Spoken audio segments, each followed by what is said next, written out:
Muy bienvenidos a Discutamos México. Yo soy Rosana Fuentes Verain. Vamos a hablar de la empresa mexicana y me acompañan para hacerlo un panel de lujo el maestro Armando Paredes. Gracias, Armando. El ingeniero Juan Alberto González Esparza. Gracias. El licenciado Alejandro Soberón Curi y el doctor Mario Cerruti. Muchas gracias a todos por estar aquí. Y bueno, la idea es que empezamos haciendo una reflexión, si les parece, de lo que ha sido la empresa en México y vamos a ver sus experiencias particulares porque cada uno de ustedes las tiene. Doctor, 200 años de empresa en México. ¿Cuáles han sido los momentos más importantes? Y puede haber una narrativa diciendo cómo llegamos al año 2010, con base en qué elementos podemos decir que siguen estos próximos años para México. Lo primero que habría que señalar, por lo menos en el último siglo, es que en el mundo de la empresa también hay una gran diversidad en el caso de México, según sus regiones, sus vinculaciones o no con Estados Unidos, sus relaciones con el Estado, etc. El segundo punto, que hoy podría estar de moda, es que ha habido sucesivas crisis y que lo que uno encuentra en los estudios, por lo menos los que hacemos en el norte, es que ha habido respuestas a esas crisis, capacidad de enfrentarlas, reconversiones. Así que lo que uno podría mirar hacia adelante es que hay fortalezas, hay problemas, pero hay muchas perspectivas. México tiene una gran ventaja que desde la política y de otras miradas no parecen importantes, pero desde la economía sí, que es la relación con el más grande mercado del mundo. Y eso es un dato a tener en cuenta, tanto en la historia, ha sido muy significativo, como hacia adelante. Armando, el Consejo Empresarial, la idea del gremio y frente a esto que nos describe el maestro, el doctor Cerruti, que son crisis sucesivas, el grupo empresarial, ¿cómo está viviendo este principio del siglo XXI? Bueno, pues hemos visto, obviamente, que entramos en varias crisis en el pasado y simplemente, pues recientemente, la última crisis económica mundial, y las empresas pues siempre se han ajustado a estos cambios, ¿no? Siempre buscan la forma de enfrentar, inclusive de aprovechar esas coyunturas a algunos empresarios de manera exitosa, ¿no? Y siempre que hay una crisis, pues hay un reacomodo y pues surgen oportunidades, ¿no? Y creo que en ese sentido, pues México y los empresarios mexicanos tenemos pues vasta experiencia por precisamente esas crisis recurrentes que hemos vivido. Algunos dicen que siempre hemos estado en crisis, pero creo que hay esa capacidad de ajustarse. Obviamente hacia adelante lo que quisiéramos ver es que realmente hiciéramos los cambios necesarios en el país para poder tener pues un marco mucho más sólido que nos permita realmente llegar a los niveles de crecimiento que requiere el país para pues llegar a ser una de las economías más importantes en el mundo. Ingeniero, ustedes específicamente, la empresa que tú representas en México, Microsoft, es uno de los ejemplos de tecnología, de avance tecnológico. No se puede entender el final del siglo XX sin hablar de lo que ha hecho Microsoft, la introducción de la computadora personal y los sistemas que son no para programadores, sino para todo el mundo. ¿Qué nos puedes decir? ¿Qué encuentra Microsoft en México? Mira, México es un país muy interesante para nosotros, principalmente por el tamaño que tenemos, por las características que se presentan que ya lo mencionaba Mario, ¿no? Las interdependencias con Estados Unidos. Nosotros tenemos 24 años de estar en el país y hemos venido viviendo esa evolución y revolución del uso de las tecnologías de la información en México. Un poco de contexto de datos curiosos es la primera gran computadora en toda América Latina se trajo a la UNAM. Eso fue en el periodo de los 60s. En 1968 se dio la primera carrera en tecnologías de la información en el país. La trajo el Tecnológico de Monterrey, vinieron los primeros 8 egresados en tecnologías de la información. Para que tengas un contexto, hoy tenemos 720,000 estudiantes que se dan al año relacionados con tecnologías de la información en nuestro México. La tecnología, y haciendo alusión al año donde dices que nos fundamos, Bill Gates siempre trajo una premisa de decir una computadora en cada escritorio y en cada hogar. Cuando tú ves esto y lo que ha pasado en estos últimos años, hay 1 billón de personas hoy en el mundo que tienen acceso a una computadora. Hay más de 1 billón de personas en el mundo que tienen acceso a las tecnologías de la información. Y para nuestros países es fundamental la tecnología, ¿no? En términos de cómo podemos ser más competitivos, llegar a ser más eficientes. Se requiere de innovación y de tecnología. Y de no olvidarnos de que países como nosotros, el 98% somos pymes. Somos pequeñas y medianas empresas y las tecnologías deben de ayudar a crear ese gran siguiente paso que un país como México requiere. Doctor Cerruti, en el tema de la innovación y la tecnología, ¿qué nos dice la historia? Bueno, es interesante juntarlo de las crisis con la innovación. Y aquí hay que recordar que una empresa o un empresario no actúa de manera solitaria. Hay espacios regionales en México, regiones, donde se ha ido construyendo, y ahí la trayectoria es fundamental, un tejido empresarial, un conjunto de empresas asociadas, entrelazadas por múltiples mecanismos, que es lo que finalmente sostienen en situaciones de crisis al propio conjunto. Es decir, puede desaparecer una gran empresa, bueno, Monterrey es un caso, ¿no?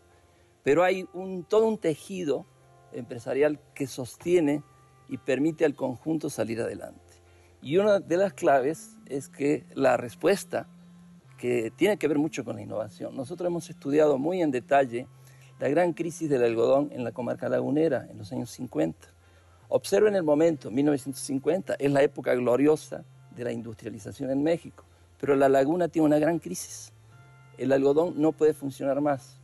Sin embargo, hubo una respuesta del conjunto que tuvo sus costos, y en 25 años, las cosas no son tan fáciles, la laguna construye una opción que es una gran cuenca lechera. Ahí el fenómeno de la innovación, el fenómeno de estar al día, pero también el tejido que sostiene toda esa dinámica resultan fundamentales.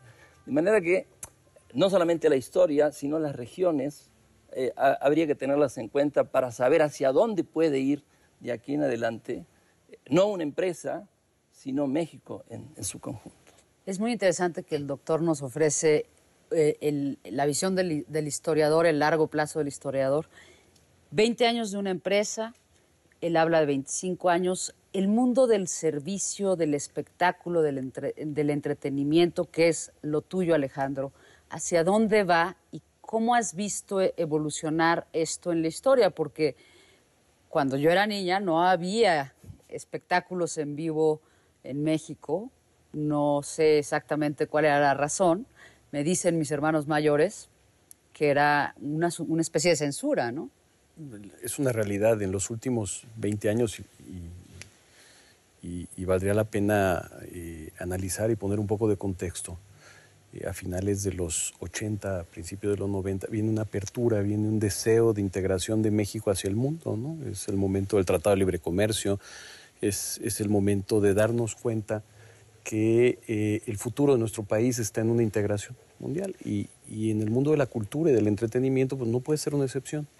Es ese espacio, es esa coyuntura en la que se da y el poder imaginarte lo posible en donde hay cosas imposibles, ¿no?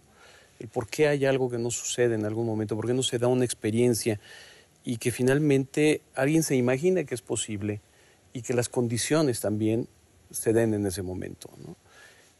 La evolución que ha habido es increíble. México, de estar alejado de los circuitos internacionales durante muchísimos años, hoy es uno de los 5 mercados de entretenimiento más importantes del mundo en estos 20 años, en donde se pensaba que no podía haber un negocio o una industria. Pues surge una industria muy vigorosa, ¿no? muy pujante, y es fenómeno de ese contexto del que hablamos. es fenómeno de entender que nos estamos integrando hacia el mundo y que podemos recibir entretenimiento de ese mundo y también podemos exportar entretenimiento y generar una... Es ese momento, quizá mi industria no hubiera florecido de no haberse dado la coyuntura muy puntual de ese deseo del país de abrirse hacia el mundo.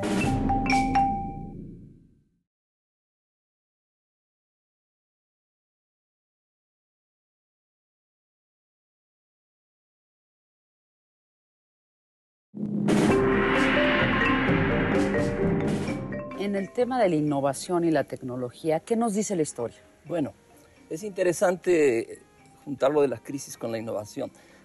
Y aquí hay que recordar que una empresa o un empresario no actúa de manera solitaria. Es ese momento, quizá mi industria no hubiera florecido de no haberse dado la coyuntura muy puntual de ese deseo del país de abrirse hacia el mundo, ¿no? Armando, y en esta apertura hacia el mundo, estamos escuchando voces de duda. Esa es la verdad. Hay un revisionismo, no solo en nuestro país, por cierto, pero pareciera que nos estamos acercando hacia un momento en el que otra vez soplan aires de proteccionismo y algunos empresarios dicen que estábamos mejor cuando a mi modo de ver estábamos peor, es decir, cuando estábamos con una visión cerrada sobre nuestra propia identidad y con nuestro mercado pequeño, sin dejar entrar, pero también sin ver hacia afuera. ¿Qué piensas tú? Mira, yo creo que si volteamos para atrás, vemos a México en los últimos 20 años, o sea, México en 20 años es otro país totalmente. Yo creo que la apertura que tuvimos en el 84, 85, con el Tratado de Libre Comercio de Norteamérica, pues sí fue un motor importantísimo para el crecimiento del país. En el 85 entramos al GATT, por primera vez México entra a un tratado de comercio internacional y luego en 94 firmamos el TLC. Así es cierto. Sin embargo, si tú ves a raíz de esa apertura, pues prácticamente, digamos, tuvimos una gran superávit comercial con Estados Unidos, que es lo que nos ha permitido precisamente no contraponer los déficits tan fuertes que tenemos, por ejemplo, con China o el resto de los países. Y esta apertura pues le ha dado muchos beneficios a todos los consumidores. Si vemos también en esas épocas, tú ibas a un supermercado y pues no había casi productos. Creo que el consumidor es el que más se ha beneficiado. Y yo creo que las empresas y muchos empresarios también se han beneficiado del Tratado de Libre Comercio. Prácticamente el 80% de lo que exportamos va a Estados Unidos. Ahora lo vimos, en unas nos juega a favor, en otras en contra, ¿no? Ahora que fue la crisis y que se concentró precisamente en el mercado americano, pues nos pegó bastante. En otras ocasiones, en las anteriores crisis, precisamente el mercado de Estados Unidos, que de alguna manera estaba muy sólido, pues en esas crisis anteriores seguimos exportando y fue lo que permitió también que las crisis no fueran aún más severas de lo que fueron en esas épocas. Entonces, creo que el hecho de estar cerca de Estados Unidos pues también nos da una coyuntura, nos da una ventaja, y yo creo que hacia el futuro pues el tema de la apertura, digamos, no lo podemos ver hacia atrás. El mundo está globalizando, es una realidad. Yo creo que es el camino que todo mundo está tomando. Hay una mayor integración, mayores flujos de capital y por ende, pues el ir hacia atrás creo que sería un grave error. Ahora, ¿que eso implica mayores desafíos? Pues sí. ¿Cómo cuáles, doctor Cerruti? Bueno, entre 1925 y 1975 también México cambió mucho. Ahí hay que balancear las épocas, ¿no? Realmente la transformación que hay a partir, sobre todo de los tiempos de Calles en adelante, México cambia muchísimo. Lo que pasa es que se agota el sistema y ahí es donde hay que ver, primero, qué pasa en el resto del mundo y segundo, quién toma las decisiones después de una cultura de proteccionismo tan cerrada. Para tranquilidad de todos ustedes, no solamente eso pasó en México, pasó en España, en Brasil, en Portugal, en muchísimos lugares. Y en cuanto a Estados Unidos, tampoco es de ahora. Ya en los tiempos del Porfiriato, el 80% de las exportaciones mexicanas iban a Estados Unidos. Es una condición estructural de la economía mexicana la relación con Estados Unidos. El asunto es cómo balancear, ¿no? Como está sucediendo en estos momentos con la reunión de los 20. Algunos piden restricciones fiscales y otros quieren seguir invirtiendo. Entonces la respuesta de algunos ha sido, bueno, se hace de acuerdo a las condiciones de cada país y no una sola política, ¿no? Entonces con las épocas pasa lo mismo. Hay épocas que tienen sus virtudes, que hay que reconocerlas, pero también ya no se puede volver atrás. Y la apertura ha traído sus problemas y sus ventajas. Según en el lugar donde estemos es también el punto de vista, ¿no? Y si ya no se puede volver atrás, platícanos, Juan Alberto, ustedes ven el mundo y ustedes son una de las empresas transnacionales que más inserción tiene en este término que usamos para referirnos al comercio internacional, que es la globalización. ¿Qué están viendo en ese proceso globalizador que nos indique que no se puede volver atrás, aun si se quisiera? Algunos querrían, ¿no? Mira, hay un gran proceso de cambio con esos conceptos de apertura. Tiene más o menos 12 años que en México se dio el fenómeno del Internet. No tiene más que eso. Y eso se vino a dar en la academia. Universidades como la UNAM, el Tecnológico de Monterrey fueron los primeros en adoptarlo, meramente para fines educativos, de hacer ciencia, de investigación y desarrollo. Pero nada más pongamos en este ejemplo de la globalización lo que significa el Internet hoy en día, ¿no? Hoy en día tú tienes acceso a Internet y con el solo hecho de tener acceso a Internet estás global, ¿sí? ¿Qué es lo que cambia radicalmente la forma en cómo utilizas el Internet? ¿Correcto? Correcto. O sea, no es lo mismo el accesar el Internet en México para una comunidad rural en Tlaxcala que accesar Internet en China, en una región, ¿sí? Entonces, la tecnología viene a dar esa gran... Es uno, no puedo decir que es el factor, pero es uno de los grandes factores que vienen a democratizar muchísimo el fenómeno de la globalización. Y que desde el punto de vista de la empresa genera un cambio dramático, sustancial en cuanto a quién tiene el poder. El poder se va de las empresas a los consumidores. Hoy en día es el consumidor el que dicta, que decide. El que decide, el que tiene acceso a la información, el que sabe en dónde comprar, a qué precio. Y antes era un poco más dependiente de lo que las empresas quisieran ofrecer como productos e imponer como modas. ¿Te exige más tu consumidor hoy en día? Absolutamente. Mucho más. Absolutamente. ¿Y cómo recibes esa retroalimentación de alguien más conectado con el mundo? No, bueno, hoy en día es un tema tan sofisticado como que el consumidor sabe exactamente el valorar la calidad del producto que estás ofreciendo. Y si ese producto se consume de una manera distinta o a otro precio en otro país. Y tiene acceso a esa información y tiene acceso en línea. Y la Entonces, fidelidad... Eso le da un poder al consumidor que es extraordinario y le implica unos retos a la empresa de hoy en día que no tenía hace 20 años o 30 o 40 años, tenía otros retos. Sí, claro. Pero esto es irreversible, absolutamente. Es el conocimiento, el manejo de esa información por parte del consumidor que es extraordinario. Es un fenómeno apasionante. Un clic de distancia, de tener opciones diferentes. Así es, todo. Una empresa hoy no tiene sofisticación en el modelo de servicio, atención al cliente, en los modelos de valor agregado. Pues simplemente hoy con la tecnología, ¿sabes qué? En lugar de comprar aquí, compro acá. La movilidad del consumidor también les está poniendo en el escenario el reto de que consuman aquí o consuman fuera. ¿Y qué implica eso para sectores, por ejemplo, como el de las tiendas departamentales o algunos de los que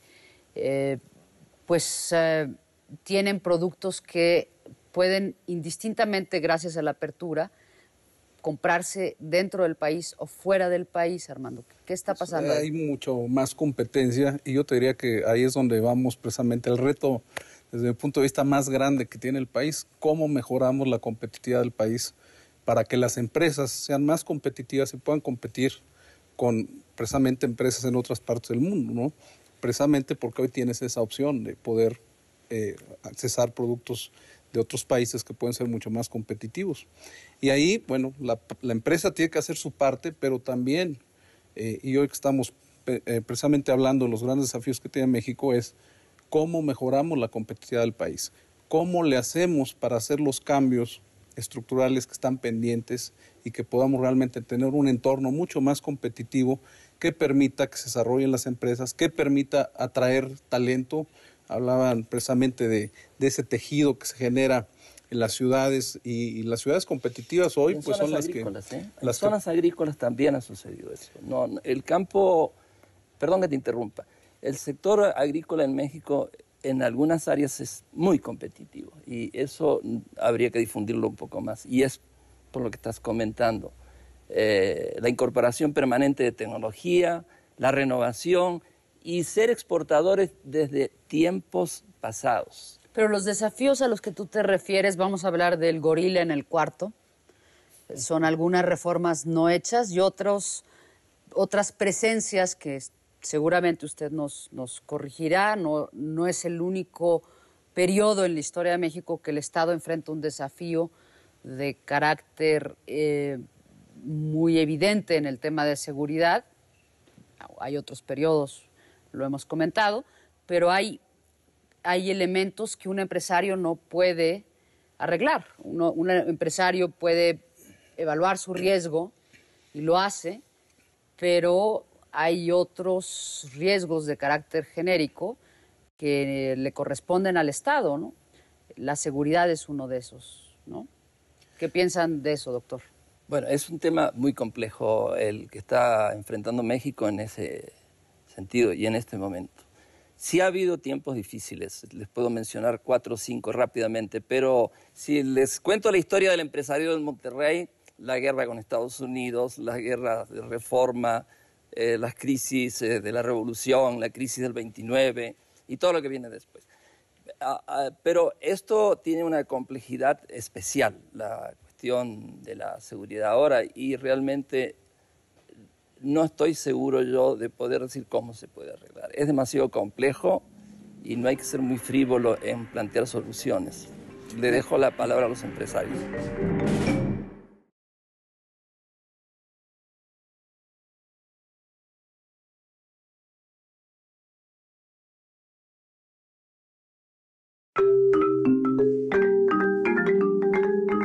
No es el único periodo en la historia de México que el Estado enfrenta un desafío de carácter muy evidente en el tema de seguridad. Bueno, es un tema muy complejo el que está enfrentando México en ese sentido y en este momento. Pero esto tiene una complejidad especial, la cuestión de la seguridad ahora, y realmente no estoy seguro yo de poder decir cómo se puede arreglar. Es demasiado complejo y no hay que ser muy frívolo en plantear soluciones. Le dejo la palabra a los empresarios. Juan Alberto, yo no tiendo a simplificar, no quiero simplificar la pregunta que hiciste, pero liderazgo y participación son fundamentales. Es decir, nosotros como empresarios tenemos la gran responsabilidad hoy en día de entender cómo podemos sumar. Y creo que eso es algo que se ha venido de alguna manera invitando al empresario mexicano a que pensemos diferentes. Y es el empresariado, es la academia, es la sociedad civil y es el gobierno con una agenda común resolviendo problemáticas importantes para nuestro país. Ahí empieza el liderazgo del empresariado y nosotros como ciudadanos tenemos que también ser participantes.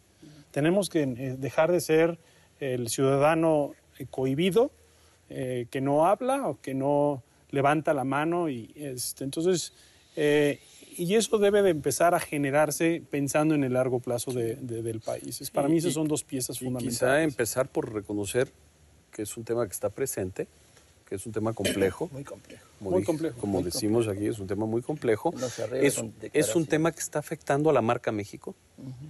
Y que eso es algo que puede gravitar sobre la capacidad de México para competir en el mundo en los siguientes años. Y es un tema donde debemos entender esos impactos y trabajar colectivamente y conjuntamente en cómo podemos atenuarlos. Siempre existen momentos, condiciones a favor, condiciones en contra. Si analizamos los últimos 20 años, hace 20 años había una inestabilidad económica, unas crisis sexenales, esas famosas crisis de fin de sexenio. Tenemos un país mucho más plural también, Rosana. Y en esa pluralidad y en ese avance que ha tenido el país se han generado una serie de contrapesos. Hoy yo no me imagino un presidente que pueda... Con el poder de su firma. O que pueda nacionalizar la banca. Sí, en 20 minutos. Nacionalizar la banca, ¿no? Sí. Sí. Y yo creo que eso también genera una fortaleza, ¿no?, de la que podemos elaborar todos hoy en día, ¿no? Un mercado interno mucho más sólido de lo que teníamos hace Armando, algunos tú estás años. hablando de las reformas pendientes y llevamos ya algunos años con esta asignatura que no pasamos el año y no pasamos el año. ¿Cómo se imaginan los empresarios que tú representaste colectivamente una vía de acción positiva? Es decir, ¿cómo sí hacer México más competitivo sin pensar que solo a través de las reformas? Yo te diría que el tema de las reformas es un tema que tenemos que abordar necesariamente en algún momento. Se ha cuestionado mucho inclusive el modelo económico, ¿no? Pero en realidad es porque no hemos tenido las reformas necesarias para realmente que la economía de mercado con responsabilidad social muestre realmente todos sus beneficios. Y yo te diría que dentro de esas reformas, una de las fundamentales es la reforma educativa. Si nosotros no hacemos una reforma profunda, educativa, que mejore la calidad y que eduquemos precisamente a nuestra sociedad, nuestros mexicanos, realmente no vamos a tener una sociedad que precisamente logre que pues los actores políticos ejecuten las reformas o los cambios que el país requiere y a la velocidad que se requieren. Ahora, cambios siempre va a haber. ¿Por qué otras economías son exitosas? Porque sus sistemas políticos tienen la capacidad de hacer los ajustes necesarios para responder a los desafíos que van surgiendo. Y aquí, desgraciadamente, no hemos podido consolidar precisamente un modelo político que sea suficientemente ágil en la respuesta. Y yo creo que eso se va a dar hasta que realmente la ciudadanía esté educada y que realmente ejerzan sus derechos, y creo que en ese momento vamos a tener otro país. Entonces yo te diría que tenemos que ir por una reforma obviamente educativa, y también hay otras reformas pendientes que son muy importantes. Digo, por ejemplo, no es posible que México pues sea el único país junto con una de las Coreas que su sector energético esté estatizado y que no se permita la inversión extranjera cuando puede ser una enorme fuente de riqueza en el país y de generación de empleos. El sector de telecomunicaciones tenemos que abrirlo también. Monopolios privados, pero también públicos. Así es, los monopolios públicos que pues obviamente nos generan una enorme ineficiencia y que pues son de las cosas que están pendientes en la agenda que se tienen que realizar. Y entonces México sí sería muy atractivo a las inversiones, podríamos crecer a las tasa que necesitamos crecer arriba del 5% constante, y eso redundaría en cambiar muchos de los problemas. Este problema del crimen organizado y de la seguridad es una consecuencia de falta de educación, de falta de oportunidades, porque pues la gente ante las circunstancias, si no tiene en dónde emplearse, pues va a buscar otro tipo de actividades para tener un ingreso. Y si no tenemos educación, pues obviamente vamos a caer en este tipo de cuestiones. Entonces, creo que es fundamental que vayamos hacia adelante con las reformas que requiere el país para que lo modernicemos y realmente podamos generar las oportunidades para las personas. De otra manera, va a ser muy difícil taclear el problema de la seguridad. Bueno, Alberto, ¿qué pasa con las pequeñas y medianas empresas en ese camino? Es un muy excelente punto, pero quiero nada más acotar algo de lo que venía diciendo Armando. Pienso yo que las reformas, para que sean exitosas, tienen que desarrollarse con base a las necesidades actuales. Es decir, no podemos seguir pensando en la reforma laboral o la reforma educativa con el México de hace 25 o 30 años. Porque hay aspectos como el tecnológico que han cambiado radicalmente el campo, digamos, de desarrollo, que eso se tiene que considerar. Las pymes, eso es un gran ejemplo. En México, si ustedes nos vamos a cifras oficiales, 4.1 millones de unidades económicas, más o menos, ¿sí? Y de ellas solo 1 millón de pymes utilizan tecnologías de información hoy. Solo 1 millón. Aún ahí es más grave todavía el asunto. O sea, de esas 4 millones de empresas, 97% son micros, ni siquiera son pymes, es la subsistencia. Empresas de menos de 5 empleados. Entonces, y acá lo inspirador, al menos para mí, que me gusta pensar en grande y soñar en esto, afortunadamente las tecnologías y la información, lo que está sucediendo hoy en el mundo en tendencias tecnológicas, va a ayudar a acercar a la tecnología a mucho más número de personas y compañías. Por ejemplo, tendencias como cómputo de bajo costo. Eso es una gran discusión en el mundo. Eso es clave para una economía emergente como México. Por ejemplo, hay un concepto nuevo, y no quiero ser muy técnico ahorita, pero cómputo en la nube, ¿no? Donde un pyme se pueda afiliar a un servicio en el Internet. Imagínense, hoy tenemos servicios donde la pyme puede pagar 120 pesos al año por tener su página en Internet, por tener correo electrónico y por tener un centro de contacto de datos. Entonces, la misma tecnología, el uso de la telefonía celular, es la primera experiencia de una pyme usando la computadora. Entonces, sí hay forma de cómo podemos ayudar al país a salir adelante. Yo quiero enfatizar, yo diría, innovación, educación fundamental, pymes, y yo quisiera dejar un punto más a la mesa, que es: no perdamos el México de largo plazo. ¿Qué vamos a hacer en los próximos 40 años? Con un plan sólido. No podemos seguir con cortoplacismos.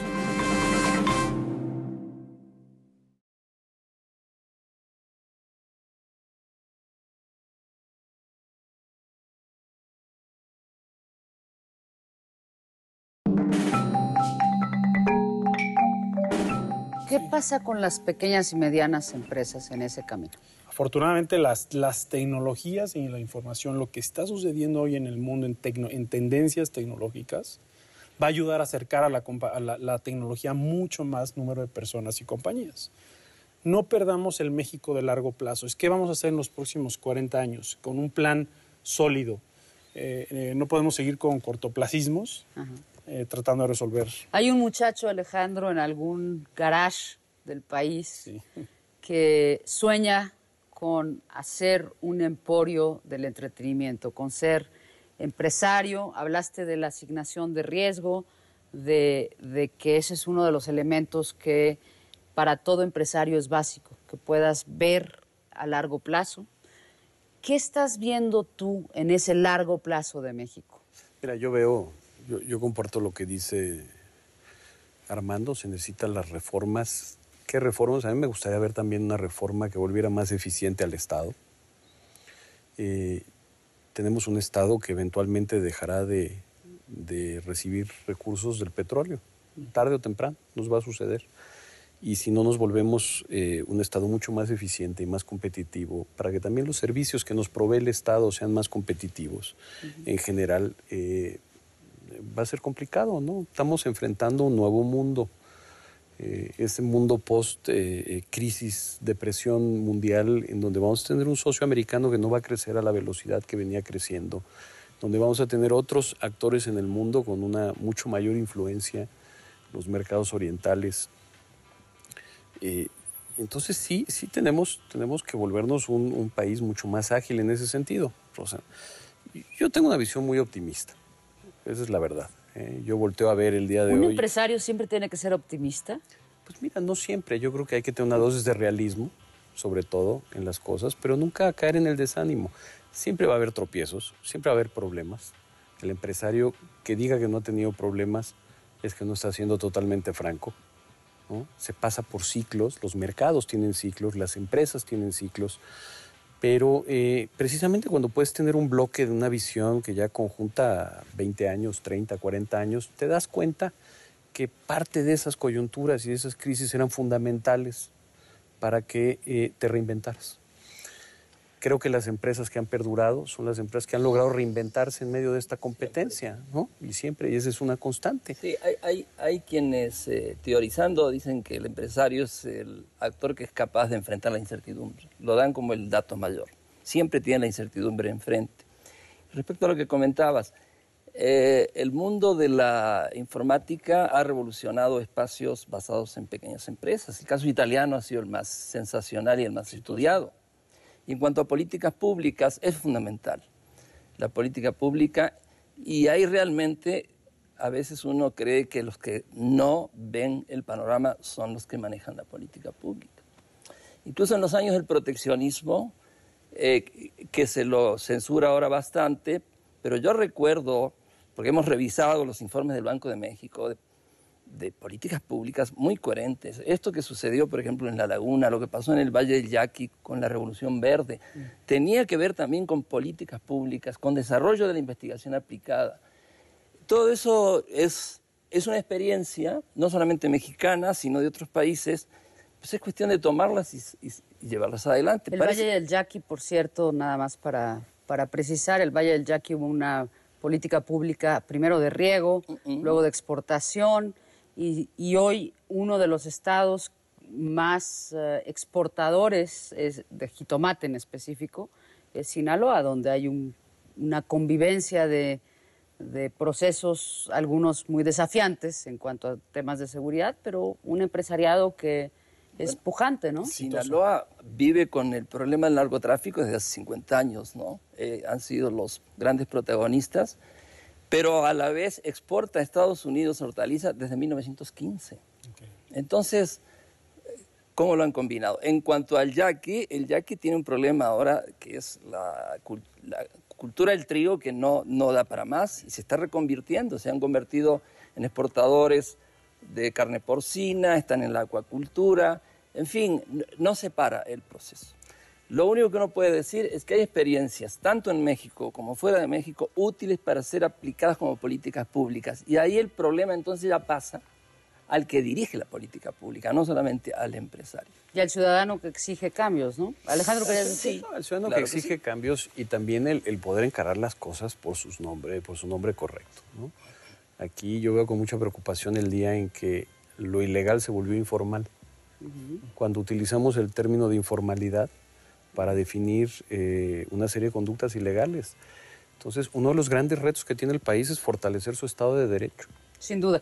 En el caso de ustedes, propiedad intelectual, ¿no? En el caso también yo creo que podríamos hablar, pero hay muchísimas industrias que te podrían hablar de su competencia informal, que en realidad es competencia ilegal o manifestaciones de ilegalidad en sus diversas industrias. A mí me preocupa el uso del término informal, porque como que todos nos acomodamos en el término informal. Es menos fuerte, menos áspero que decir ilegal y llamar por su nombre correcto a las cosas, ¿no? Y volviendo al tema de lo que implica el paulatino discurso de que vamos perdiendo competitividad, y un año nos acostumbramos a que hay menos petróleo, otro año nos acostumbramos a que el puente ya no funciona, etcétera, etcétera. Tenemos muchos retos, Rosana. También nos acostumbramos a decir, pues estos empresarios son empresarios, pero no pagan impuestos, pero no enteran a la seguridad social de sus trabajadores. No innovan, no cambian. No innovan, ¿no? Yo creo que los empresarios son mucho más cumplidores, en lo general, de lo que se pudiera pensar. O sea, no podríamos subsistir, esa es la verdad, en un entorno de fiscalización como existe actualmente, como el que vivimos. Lo que pasa es que también, viendo las cosas positivas, tenemos una clase media que no existía hace 20 años. Tenemos algo que se está logrando, aún en este entorno que sentimos en ocasiones como de parálisis, porque tenemos un país que no ha crecido, pero al mismo tiempo tiene una clase media que no existía. ¿Qué cosas están sucediendo? La gente está teniendo acceso a otro tipo de bienes y servicios por encima del sobrevivir, ¿no? Y eso a mí me da mucho entusiasmo de que si logramos hacer reformas y algunos cambios, el potencial que tiene el país es tremendo.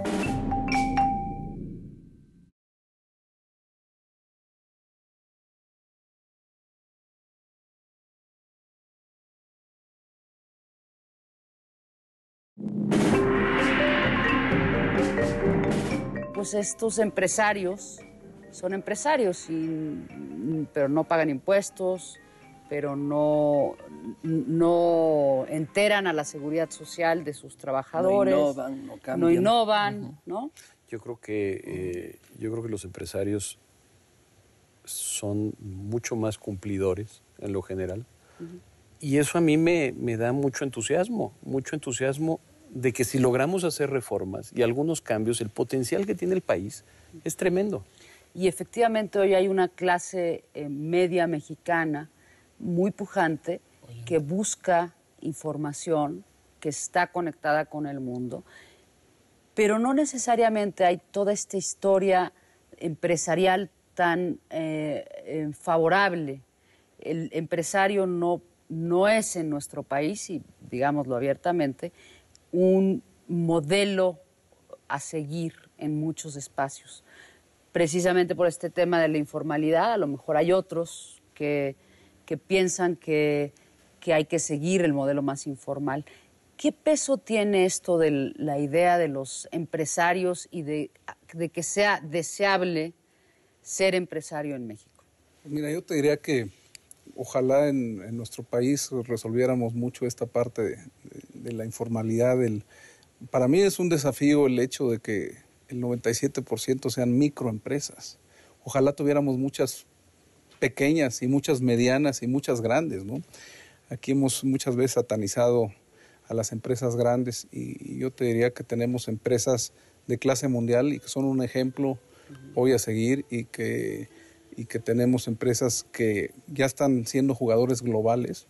Yo más que, digamos, ver eso como una cosa negativa, yo lo vería como positiva y ojalá tuviéramos muchas empresas de ese tamaño. ¿Por qué no las tenemos? Yo eso sería lo que me preguntaría. ¿Y qué necesitamos propiciar para tenerlas? Vamos a una ronda de conclusiones, si les parece. Vamos a hablar de los siguientes 200. Te comentaría un último punto. ¿Por qué no se dan los cambios? ¿Por qué no se dan los cambios? Y eso me lleva, yo creo que a la madre de todas las reformas, que debiera ser la reforma política en este país. La reforma al Estado se le ha dado vuelta, se ha pospuesto, pero mientras no tengamos un sistema político que realmente responda a las demandas de la ciudadanía y a los desafíos que tiene el país, y que responda ágilmente, pues va a ser muy difícil que podamos precisamente adecuar y transitar por las reformas que requiere el país para crecer. Muchas gracias, Armando. Juan Alberto. Mira, Rosana, tocaste un tema que es bien importante para nosotros. Tenemos que seguir empujando el proceso del emprendimiento en el país y ayudar a estos jóvenes nacientes de las grandes experiencias. Hay mucho por educar en el país en el emprendimiento y bueno, y que se puedan crear mecanismos para que estos muchachos puedan desarrollar y generar empresa. Ahorita hay movimientos bellísimos en México, como aceleradoras como TECVA. No se conocen una función que se llama FUNEC, que promueve la innovación en nuestro país. Nosotros como empresarios estamos promoviendo una iniciativa que se llama Elevemos México. Y hay algunos conceptos que quiero destacar que para el empresariado son importantes. Uno, ya hablamos de las reformas, coincido contigo. Dos, hay que fomentar la innovación en nuestro país, eso es muy, muy importante. Tres, responsabilidad social. Tiene que haber un componente de responsabilidad social en las empresas. Sí, eso es para mí una pieza fundamental, el entender qué necesitan tus mercados, algo tan básico como el acercamiento a tus clientes, pensar globales y locales. ¿A qué me refiero con esto? Hoy es una empresa que quiera salir al mercado, tiene que saber que existe el Internet y que hay otros mercados y hay otro mundo, pero también dentro de México tenemos que descentralizarnos, ¿no? no es pensar en el Distrito Federal, sino en pensar en las regiones, ¿no? Y de ahí sale este concepto que se llama global, ¿no? Irse global y quedarse local. Es un concepto, pero las empresas tienen que empezar. Esos serían mis componentes. Muchas gracias, y que no perdamos el ánimo y el optimismo como empresarios en México. Vas tú, Alejandro. Pues mira, yo creo que está dicho. Yo creo que está dicho. Tenemos desafíos muy claros y tenemos oportunidades también muy claras. Tenemos un país que tiene un potencial increíble y que haciendo una serie de ajustes que no son tan dramáticos, se pudiera llegar a detonar el crecimiento de este país por varias décadas, nuevamente, y que la recompensa puede ser extraordinaria. Qué bueno, muchas gracias. Creo que todo esto depende del lugar donde se apliquen los cambios y las reformas. Hay ya trayectorias de largo plazo. Hay regiones que van a enfrentar la situación y hay otras que tendrán que aprender a hacerlo. En ese sentido, yo creo que el norte está más dotado para enfrentar ciertos problemas que otras partes de México. Tiene muchos espacios que ya tienen 50, 60, 70, 80 años y con políticas públicas a favor o en contra, con devaluaciones o sin devaluaciones, con nacionalización de los bancos o no, siguieron. Creo que ese punto habrá que tenerlo en cuenta y que a los más dinámicos no ponerles problemas, ¿no? En nombre de que hay que ayudar a otros, que hay que ayudarlos. No, yo siempre recuerdo el caso de Cataluña en España, ¿no? Cataluña empieza en el siglo XVIII y sigue siendo hoy la gran región o el gran espacio dinámico de España. En México pueden pasar cosas similares y habrá que tenerlas en cuenta. Yo les agradezco el tiempo, el espacio, la voluntad de reflexionar. Yo estoy convencida, siempre lo he estado, que el empresariado mexicano y los mexicanos en general podemos competir de tú a tú en cualquier mercado. Yo no acepto que seamos, por tener un pasaporte verde con un águila, ciudadanos menos capaces de desarrollarnos a cualquier nivel, incluyendo el empresarial, porque tenemos mucha presencia en muchos otros ámbitos de la cultura, de las letras, etcétera. Y a veces los empresarios mexicanos no se valoran en toda su justa dimensión. Y bueno, al final de cuentas, son empleadores, son productores de generación de riqueza, sí en grados distintos en el país, pero con la solidaridad de por medio y con el reto de que somos un México, vamos a ver qué pasa en los siguientes 200 años. Muchas gracias por su tiempo, Rosana Fuentes Verain. Gracias a ustedes por su compañía, por su inteligencia y esperemos que nos veamos en un mediano y largo plazo. 20, 40 años, aquí estamos. Gracias. Gracias.